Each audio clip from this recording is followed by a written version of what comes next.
Chapter 12. The Advantage of Afflictions. It is good for me that I have been in trouble, says David. Nor is it David's case alone, for many men have reason to bless that providence which sends crosses and calamities upon them. These bring a man's thoughts home, put him upon reflection, and help him to understand himself and his condition. They show him that he is in a state of exile and pilgrimage, and forbid him to set up his hope and rest in a strange country where he is no better than a sojourner. Nor is it thus with those sufferings alone which the immediate hand of heaven inflicts, but even those whereof men are the instruments. The injuries in contumelious use, the calumnies and censures of them who speak and think ill of us, bring their profit with them too, even when most wrongful, most undeserved.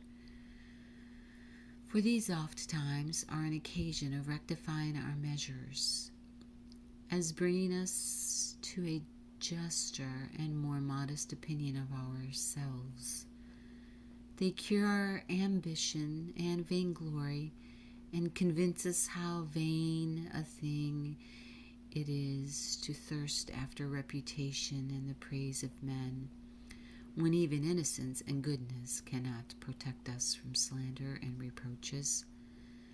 They teach us to set a due value upon the testimony of our own consciences and the righteous approbation of God, the searcher of hearts, when that which he will not fail to commend and reward cannot escape the contempt and condemnation of the world, nor prevail for so much as far quarter from our mistaken and injurious brethren.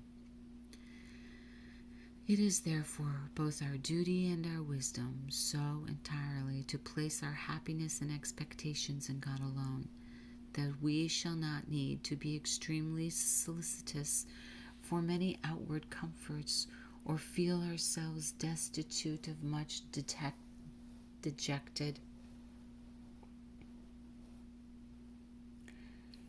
When any of these happen to fail or forsake us, for when a well-disposed man is oppressed with sufferings and temptations, or perplexed with evil thoughts, he then feels experimentally how necessary the divine assistance is, and how little he is able to do or endure without it.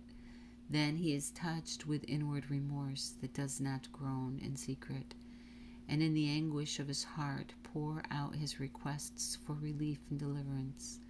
Then even life itself becomes a burthen, and death desirable, as that which will translate him from this valley of tears and corruption to a life of immortality with his God and Redeemer.